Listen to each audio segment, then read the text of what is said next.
Tem notícia importante sobre a possibilidade de aumento da capacidade da Neoquímica Arena no estádio do Timão. Vídeo de hoje do canal do Nicola também vai te contar sobre o vexame do São Paulo contra o Atlético Goianiense e a pressão para que o Igor Gomes não vista mais a camisa do tricolor. Vou falar ainda sobre Abel Ferreira, que acaba de garantir muitos milhões de reais, dessa vez por uma boa ação. Para completar, a busca do Vasco por um técnico, o salário gigante de Renato Gaúcho de volta ao Grêmio, Nonato vendido, não veste mais a camisa do Fluminense, novidades sobre Bahia e Grupo City e muito mais.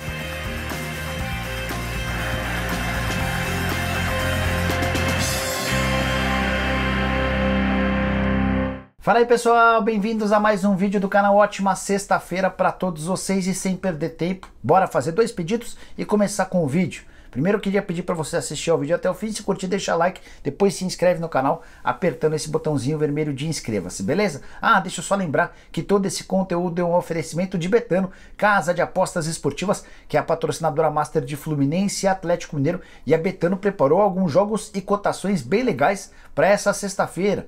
Tem jogos da Série B, Náutico e Ituano, Grêmio e Vila Nova, tem Bundesliga, Campeonato Português, Espanhol, Campeonato Croata, isso sem falar na possibilidade de hoje mesmo você já poder apostar nos jogos da Série A do Campeonato Brasileiro ao longo do fim de semana. Para não perder essas e outras possibilidades é bem simples, pega o link que está no comentário fixo, já faz seu cadastro na Betano e sai apostando.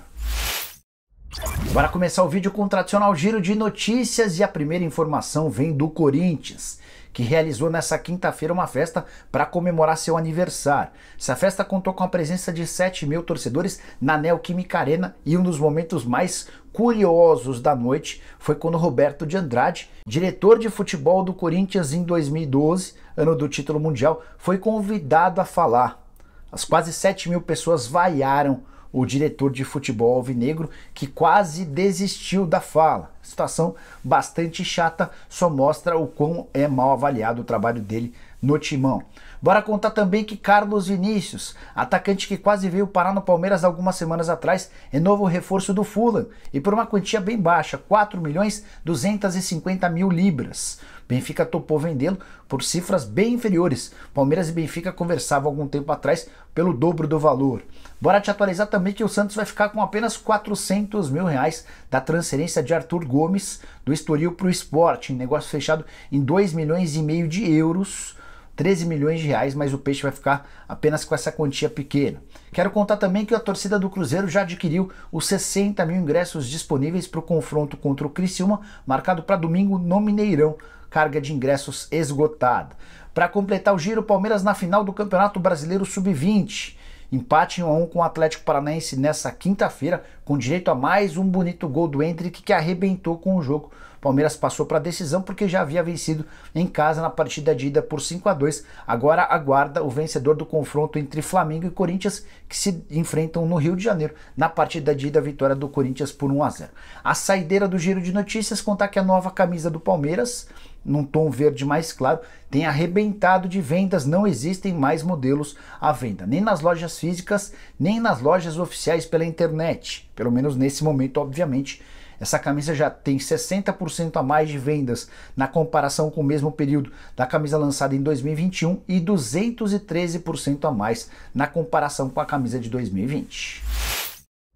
Agora tratar sobre um tema super importante que envolve o Corinthians e tem mexido com a expectativa do torcedor alvinegro, a chance de Arena Corinthians ser ampliada. Hoje ela tem capacidade para 45, 46 mil pessoas e discute-se hoje a construção de arquibancadas atrás dos gols, o que permitiria que a Neoquímica Arena tivesse uma capacidade de entre 60 e 65 mil pessoas. O próprio presidente do clube, o Duílio Monteiro Alves, durante o evento em comemoração ao aniversário do Timão, afirmou mais uma vez que existe um projeto, existe um plano para a construção dessas arquibancadas. Mas fui consultar uma fonte importante no Corinthians, muito associada ao estádio, e a pessoa disse para esquecer essa ideia de ampliação da arena.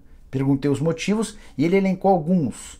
Disse que hoje o foco total do Corinthians é no pagamento do financiamento do estádio, que é um financiamento razoavelmente controlado, mas que vai demandar atenção. Outra coisa importante, a construção de arquibancadas móveis ou fixas elevaria o custo desse financiamento. E mais, O Corinthians hoje não se sente capaz de fazer mais investimentos com o estádio. Para completar o custo de manutenção da arena, a partir da construção de mais 15 ou 20 mil lugares, também seria bastante elevado. Essa minha fonte entende que o Corinthians só não nega a possibilidade de ampliação do estádio porque tem causado enorme expectativa no torcedor. Hora de falar sobre Bahia e Grupo City. A curiosidade é que em todo o programa do Nicola, que vai ao ar de segunda a sexta-feira, pelo menos uma pessoa pergunta: e aí, Nicola, novidades sobre Bahia e o Grupo City? Existe risco de não acordo? Outro dia até perguntaram se existe algum movimento para que o Grupo City desista do Bahia e feche com o São Paulo ou com o Atlético Mineiro. Consultei uma fonte super importante do Bahia. Essa pessoa disse que não há a menor possibilidade disso, que está tudo fechado e o anúncio vai acontecer em breve. Entrei em contato com uma outra fonte que participa dos movimentos que envolvem o Bahia e o City, e essa pessoa disse que a expectativa é de que o anúncio aconteça até o dia 10 de setembro. Já estamos no dia 2, ou seja, restariam 8 dias para esse anúncio. O torcedor pode ficar calmo, a coisa vai acontecer. E vou dizer mais, o Bahia e o City já começam a fazer os seus primeiros movimentos de olho em 2023. E o convite para João Paulo Sampaio, que é o gerente das categorias de base do Palmeiras, a ideia é transformá-lo no diretor executivo de futebol do Bahia City, no time principal, já é a comprovação de que a coisa funcionou e o Bahia terá um enorme parceiro para a próxima temporada. Quero falar agora sobre Abel Ferreira, que é sucesso dentro e fora das quatro linhas. Duvida? Dentro das quatro linhas é simples, né? Bicampeão da Libertadores, campeão paulista, tem a chance de faturar o título do Campeonato Brasileiro nesse ano, está em mais uma semifinal da Libertadores. Fora dos campos, recentemente ele lançou um livro. O nome do livro é Cabeça Fria, Coração Quente, e foi escrito por ele e por seus auxiliares técnicos portugueses que trabalham no Palmeiras. E esse livro tem feito enorme sucesso, tanto em vendas físicas quanto em vendas virtuais. Já são mais de 67 mil cópias, que garantiram uma arrecadação de 5 milhões de reais. Aí você deve estar pensando, caramba, o cara que já é o mais bem pago da história do futebol brasileiro ainda embolsou esses 5 milhões de reais, certo? Errado. Toda essa grana será destinada a projetos sociais. Ótima ação do técnico português, que embolsa cerca de 2 milhões e 700 mil reais mensais do Palmeiras desde a renovação do contrato. Antes de mudar de assunto, só contar que o Cabeça Fria, Coração Quente já é o 5º livro mais vendido no Brasil entre aqueles de não ficção. Abel Ferreira e companhia preparam uma segunda edição desse livro com bastidores do vice-campeonato mundial, além de uma série de outras novidades dos últimos dias e meses envolvendo o Verdão. Hora de falar sobre a presença gigante de jogadores brasileiros na Premier League. Você se ligou que vários atletas espalhados por todo o mundo foram contratados nessa janela de transferências pela Premier League? Só para lembrar alguns casos: Casemiro, Antony, Renan Lodge, o Paquetá, entre outros. Dessa maneira, batemos um novo recorde. Nunca na história tantos brasileiros jogaram uma mesma edição da Premier League. São, nesse momento, 28. Na virada do ano serão 29, quando Gustavo Scarpa deixará o Palmeiras para jogar no Nottingham Forest. É legal contar que 14 dos 20 times da Premier League têm pelo menos um atleta brasileiro. O recordista é o Arsenal, com 4 jogadores: Gabriel Magalhães, Martinelli, Marquinhos e Gabriel Jesus. Ainda estou checando essa história, mas fiquei com a impressão de que o Brasil será o país com mais atletas a disputar a Premier League depois da Inglaterra, que é o país sede. É legal contar também que 12 atletas dessa relação de 28 jogadores podem estar na Copa do Mundo. Então, se Tite, César Sampaio e companhia quiserem avaliar o momento dos atletas, basta ficarem ligados no campeonato inglês ou viajarem para lá para verem de perto a ascensão dos atletas nacionais. Desde o início da semana fiquei de contar para vocês sobre a busca do Vasco por um técnico.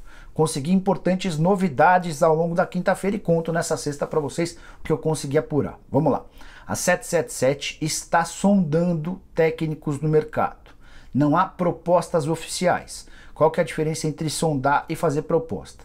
Sondagem se trata de uma ligação para saber quanto o cara gostaria de ganhar, se toparia assumir o Vasco, em com que condições, como é que funcionaria. Uma proposta oficial, você liga para o cara e oferece tal valor, diz quais são as condições do contrato e pergunta se ele aceita ou não. Só para exemplificar, um dos nomes consultados pela 777 nos últimos dias foi o de Thiago Nunes, ex-técnico do Santos, do Atlético Paranaense, do Corinthians, entre outros. Thiago recebeu a ligação por meio do seu empresário, o Nick Arcuri, do outro lado da linha, o pessoal da 777, querendo entender as condições para uma eventual proposta. Thiago respondeu de maneira básica e parou por aí. Por que a 777 não tem avançado? Porque não há convicção na empresa norte-americana de que seja hora de contratar um treinador. Talvez valha mais a pena esperar até dezembro e, com o time confirmado na Série A, contratar um técnico maior, de peso, que nesse momento talvez não aceite comandar a equipe na Série B. Isso pode mudar? Pode, e vai estar muito associado ao risco do Vasco de não subir. Se o Vasco se aproximar do quinto colocado na Série B, é natural que exista uma oferta oficial para que alguém possa ser contratado. Como o Vasco venceu o Guarani na última quarta-feira e se distanciou um pouquinho do Londrina, essa situação de contratação de um técnico voltou ao passo de stand-by. E a gente vai monitorando e contando para vocês conforme forem surgindo novidades sobre o tema. Quero falar agora sobre Nonato, que não é mais jogador do Fluminense. Quem acompanha o canal do Nicola vai lembrar que na semana passada contei com exclusividade que o meio atacante que pertencia ao Inter e estava emprestado ao Fluminense interessava ao Ludogorets. Teve até jornalistas, setoristas que cobrem o Fluminense que desmentiram a informação, disseram que não havia nada. O tempo passou e ficou confirmada a proposta oficial do Ludogorets. O Fluminense tentou na quarta e na quinta-feira convencer o Internacional a fazer negócio com o tricolor das Laranjeiras, mas o Inter bateu o pé e preferiu negociá-lo com o time búlgaro, que vai pagar mais, $1.700.000, valor fixo, que equivale hoje a mais ou menos 9 milhões de reais, além de $600.000 em bônus, são mais 3 milhões e 100 mil reais por metas estabelecidas no contrato. Num primeiro momento, o Nonato chegou a recusar a proposta do Ludogorets, porque entendia que o salário era só um pouco maior do que o do Fluminense. O Ludogorets melhorou essa oferta e acabou conseguindo convencer o jogador que não veste mais a camisa do Flu. O confronto contra o Atlético Paranaense nesse final de semana já não tem o Nonato na relação de atletas. Nonato que vira um desfalque importante para o confronto contra o Corinthians, jogo de volta da semifinal da Copa do Brasil. O Flu não vai ter o Nonato vendido e não vai ter também o André suspenso por cartões amarelos. Só para completar, o Fluminense, pela taxa de vitrine, fica com 10% do valor do negócio, ou mais ou menos 900 mil reais. Hora de falar sobre o São Paulo, que se complicou na Sul-Americana, derrota por 3-1 para o Atlético Goianiense na noite dessa quinta-feira no Serra Dourada.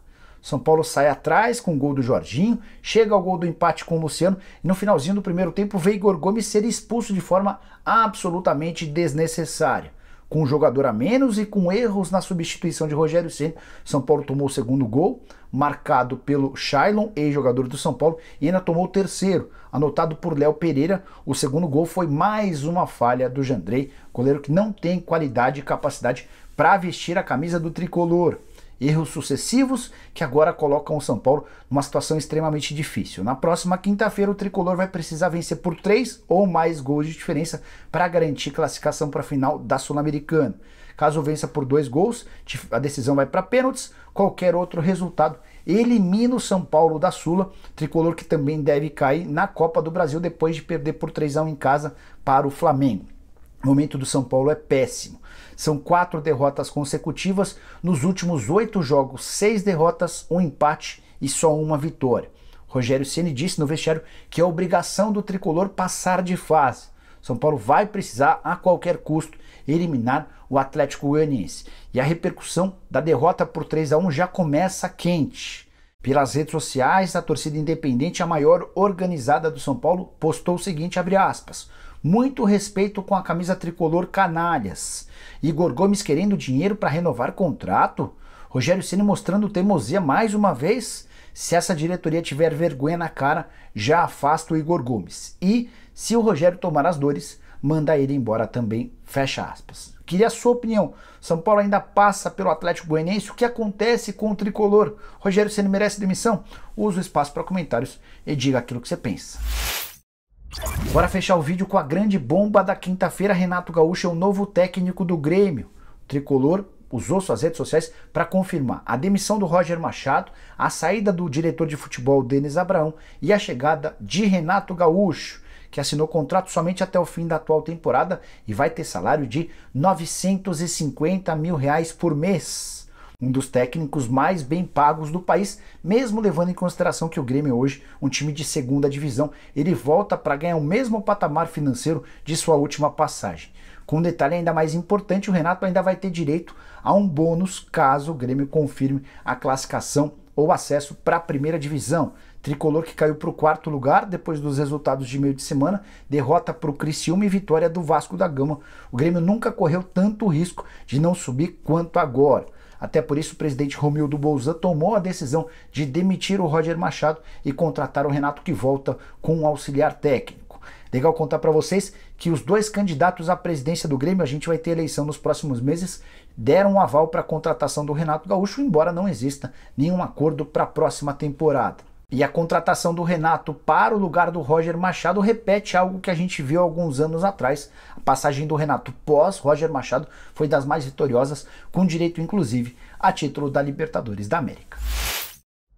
Bom, pessoal, eram todas essas as várias informações que eu queria dividir com vocês na manhã dessa sexta. Curtiu o vídeo, deixa like, se inscreve no canal, a gente volta à tarde com mais notícias. Abraço, tchau!